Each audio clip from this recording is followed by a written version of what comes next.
Like, it's not like you can get a gimbal inside a phone nowadays. Or can you?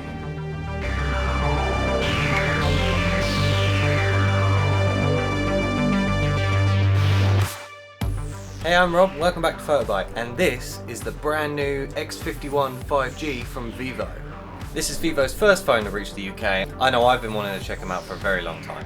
Even when I saw them way back in the news, being the first phone manufacturer to actually put a fingerprint scanner underneath the screen. But Vivo's always been about innovation in the smartphone industry, and this is no exception. First impressions, it feels very premium. The back is actually frosted glass. It only comes in the one colour, this like metallic blue, which is quite nice. But I almost mistook it for metal the first time I got out of the box. It just feels super nice and smooth to the touch. It's also super slim, and with the rounded screen, it makes it feel even slimmer. I think it's only about 8mm. And the quad camera bump on the bottom, seeing as how much tech it squeezes into it, it doesn't actually come up too much away from the phone. It has a dual SIM slot, so you can put 2 SIM cards in it. Unfortunately no SD card expansion, but this one came with 256GB of built-in storage, so I wouldn't really need to worry about upgrading too much of that. It comes with their Fun Touch operating system, which is actually just very stock Android with just a couple tiny little tweaks. It's very nice, there's very little bloatware on it, which is very appreciated. It comes with Android 10, but they say an Android 11 update will be coming down the line. It comes with a 6.5-inch AMOLED display. It's only full HD unfortunately, but the colours and sharpness of the screen is really good, and it does come with HDR Plus 10 support as well. The screen also has a 90Hz mode, which is also very nice, makes the phone feel even snappier and quicker. As it's Vivo, they've gone for the built-in fingerprint scanner underneath the screen, and it feels very quick and very snappy. One cool thing is you can actually customise the icon and the animations on the fingerprint scanner, which is pretty cool. And of course you could always log in with your face as well.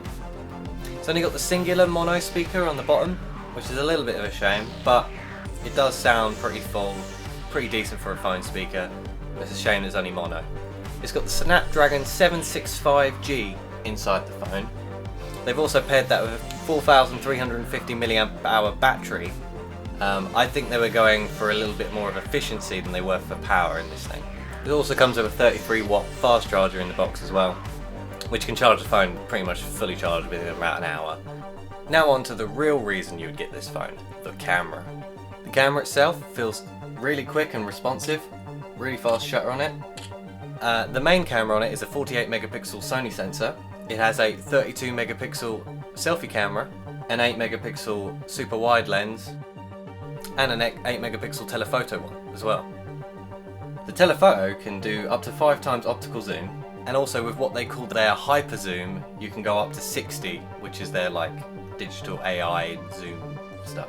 Now the really interesting thing about the camera module on this phone is the stabilisation they've gone for. They call it the first ever integrated gimbal in a smartphone. It gives you superior stabilisation that you've never seen out of a phone like this before. The sensor has full movement inside the housing, allowing for that gimbal-like stabilisation.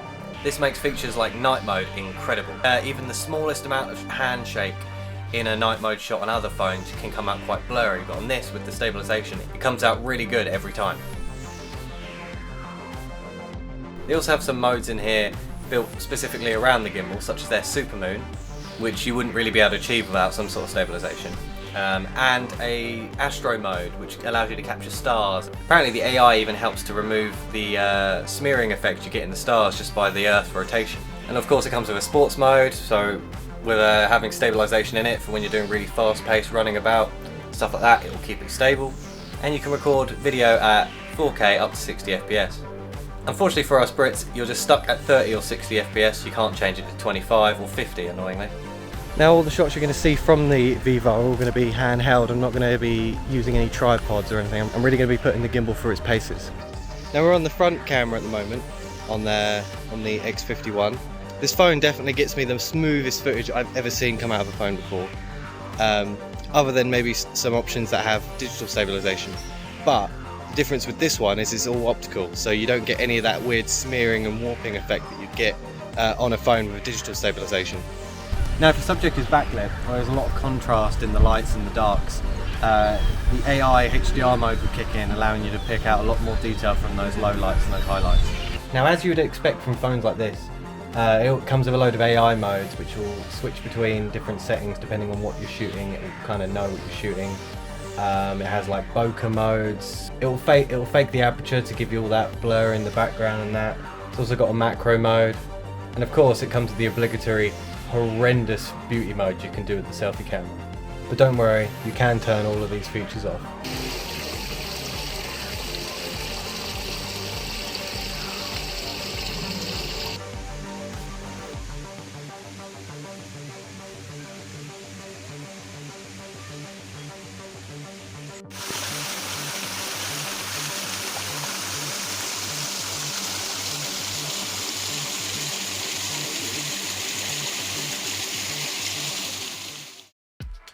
Overall, the vivo X51 5G may seem a little bit lacking in the specs department, but I think they've gone for efficiency over power for this thing. I think they thought this is for people that like to take photos and videos on their phone. They want to give the best experience possible to those kind of people. But don't get me wrong, the Snapdragon 765G is still an amazing processor. You can still run games like Call of Duty and really intensive apps, like full quality settings, and it doesn't struggle at all. Just going for not the newest super high powered chip allows them to squeeze quite a lot more battery life out of this. Speaking of which, I noticed there's sort of I couldn't find a setting to turn it off, but it seems like there's some built-in app closing stuff going on in the background. I like to use my own custom widgets on my background, but I found the clocks kept freezing and not updating because something in the background was closing the task constantly without me being able to turn it off. But you've also got to think, using video and photo would drain a lot of battery, so they're going to want to try and squeeze every little thing out of this thing to make sure it stays alive for a full day. I never had this thing die on me. I've been running this thing myself for just over a week straight. I swapped completely from my other phone and I haven't had this die on me once. But the thing that actually should sell this phone on you is the camera module itself. The stabilisation is unlike anything I've ever seen in a phone before. The quality is pretty good and pretty sharp, up there with the top dogs. If your main thing is shooting photos and videos on your phone, or you like doing that kind of thing, this is one of the best phones on the market right now for doing so. But that seems like it's one of the only focuses of this phone. Everything else is like a little bit last gen-y feeling, other than the 5G of course. But Vivo have definitely tried to innovate again with this smartphone, and I'm glad to see Vivo has finally reached the UK because I'm excited to see what else they bring out, but that we can actually finally get our hands on here in the UK. Anyway, I've been Rob, this has been PhotoBite, and let me know what your thoughts are on this phone in the comments below. Don't forget to like, subscribe and share, and I'll see you next time. Bye bye.